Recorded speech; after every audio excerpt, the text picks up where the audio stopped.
जगह कम है। बोलना क्या चाह रहे हैं, बोलिए।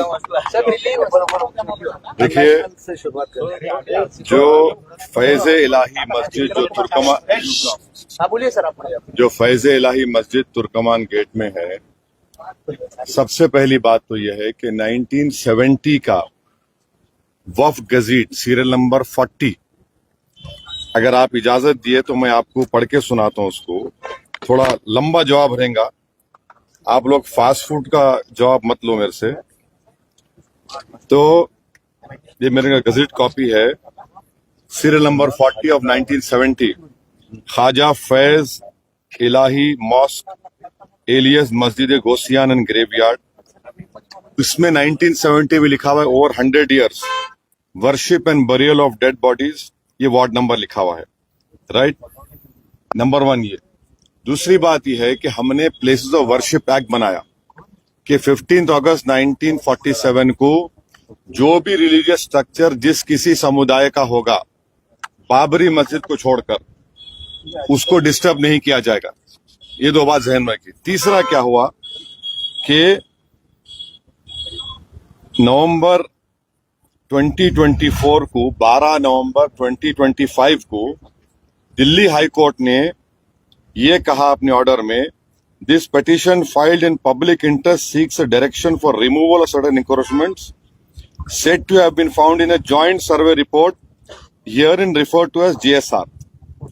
थर्ड पॉइंट ये है कि अब ये जो जॉइंट सर्वे हुआ, जॉइंट सर्वे में कौन पार्टी है, इसमें कौन थे सर्वे रिपोर्ट, सर्वे जब हुआ, conducted by officials of MCD, DDA, land and development office जो मिनिस्ट्री ऑफ अर्बन डेवलपमेंट का है, और चौथा रेवेन्यू डिपार्टमेंट और पब्लिक वर्क्स। जब मेरी जमीन है, आप मेरे को नहीं रख रहे सर्वे में, हाँ मेरी जमीन है, सर्वे मेरे को नहीं रख रहे। चौथी बात, अगर जब मेरा मालिकाना हक है उसके ऊपर, तो रूल पोजीशन ये है लॉ के लिहाज से वो वक्फ ट्रिब्यूनल को जाना। पांचवी बात यह है कि जब ये केस चल रहा था तो वक्फ बोर्ड के एडिशनल स्टैंडिंग काउंसिल में खड़े हुए थे और उनके मुंह में गुलाब जामुन था, एक लफ्ज नहीं बोले। छठी बात यह है कि आज भी दिल्ली वक्फ बोर्ड और ये मस्जिद के लोगों में केस चल रहा। क्या केस चल रहा? हर साल वक्फ प्रॉपर्टी को 20% वक्फ फंड देना पड़ता वक्फ बोर्ड को। दिल्ली वक्फ बोर्ड इनको बोल रहा था 70% दो। ये केस आज भी चल रहा। तो ये Delhi Waqf board is complicit in this matter. जब ये फैसला नवंबर 2025 को आया तो दिल्ली वक्फ बोर्ड को रिव्यू पिटीशन फाइल करना था, रिव्यू पिटीशन फाइल नहीं करे। और ये एक बात याद रखिए, दिल्ली वक्फ बोर्ड के एडमिनिस्ट्रेटर और MCD का हेड जो थे एक ही आदमी था, MCD का हेड और दिल्ली एडमिनिस्ट्रेटर। फिर कोर्ट में क्या बोला कि भाई MCD को बोला कि तुम हियरिंग करो। अगर आप मेरी जमीन है बोल के बोल रहे, आप कैसा हियरिंग करते? वो प्रिंसिपल्स ऑफ नेचुरल जस्टिस के खिलाफ है। तो हर एतबार से ये एक तो जजमेंट गलत है, दूसरा दिल्ली वक्फ बोर्ड कॉम्प्लिसिट है इसमें। वहां की जो कमेटी है वो बिल्कुल काहिल नाहिल है। उनको चाहिए था कि आप जाकर रिव्यू पिटीशन डालते। अभी भी हम डिमांड कर रहे, अगर दिल्ली वक्फ बोर्ड नरेंद्र मोदी गवर्नमेंट के दबाव में नहीं है तो इमीडिएटली सुप्रीम कोर्ट में केस डाले, और ये कमेटी के लोग जो काहिली के मजाहरे कर रहे हैं, आप फौरन सुप्रीम कोर्ट जाके डालो। ये वक्फ प्रॉपर्टी है, 1970 का गजेट इशू करती गवर्नमेंट, और LDO is under urban development ministry. तो ये पूरा गवर्नमेंट की साजिश है, इस प्रॉपर्टी को वक्फ बोर्ड की डेमोलिश किया गया है। इसीलिए ये इसका फैक्ट है जो आपके सामने मैं बयान किया।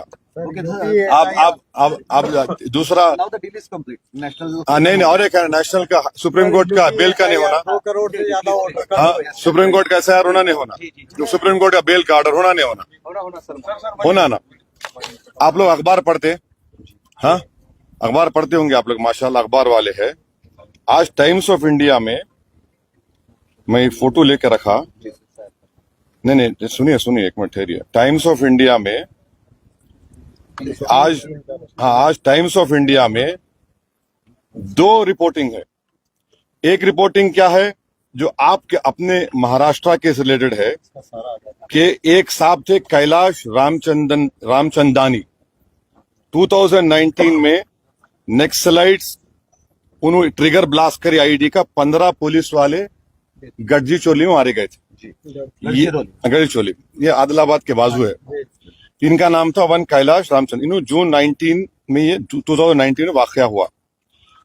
ये इनको जब से उन्होंने जेल में है, तो जब chief justice of India justice Suryakant साहब और जस्टिस बागची के पास गया, तो गवर्नमेंट क्या बोली, the blast was triggered on the signal given by the accused. The bench said, your success story against left-wing extremism cannot be based on arrest alone. There must be speedy trial, which is possible only when government sets up exclusive special courts to try cases of this nature. Since there are many cases pending before the same trial judge and prosecution has cited many witnesses, the trial is not going to be concluded in the near future. तो उन्होंने क्या किया, interim bell दिया उनको। Number one, क्या बोला कि interim bell दिया 2019 में। एक और केस में जस्टिस संजय कुमार साहब और जस्टिस आलोक आरदे ने एक एमटेक चेयरमैन पीएमएलए का सेक्शन लगा। पीएमएलए में ट्विन टेस्ट होता।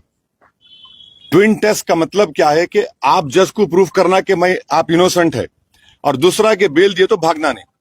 तो उस केस में जस्टिस संजय कुमार साहब ने कहा, the right to speedy trial enshrined under Article 21 of the Constitution is not eclipsed by the nature of the offense. अब तीसरा ये बच्चों का केस है जो दो को नहीं मिली। आप देख लो, एक जज का बेंच ये बोल रहा, एक जज का बेंच ये बोल रहा, एक जज का बेंच ये बोल रहा। तो मेरे को जरा मैं सरप्राइज हूं, शॉक हूं, ये क्या हो रहा है। चौथी बात ये है कि वो जो उन्होंने क्या किया, उन्होंने वो जो बेल का कंडीशन लगाया, जिनको बेल दिए कि कोई ये नहीं करना, बोलना नहीं। तो एक शेर है, ये दस्तूर जबाबंदी है कैसी तेरी महफिल में। ये दस्तूर जबाबंदी कैसी है तेरी महफिल में, जहां बात करने को तरसती है जबां मेरी। Okay, thank you very much, good day. नमाज पढ़ना है, चलो।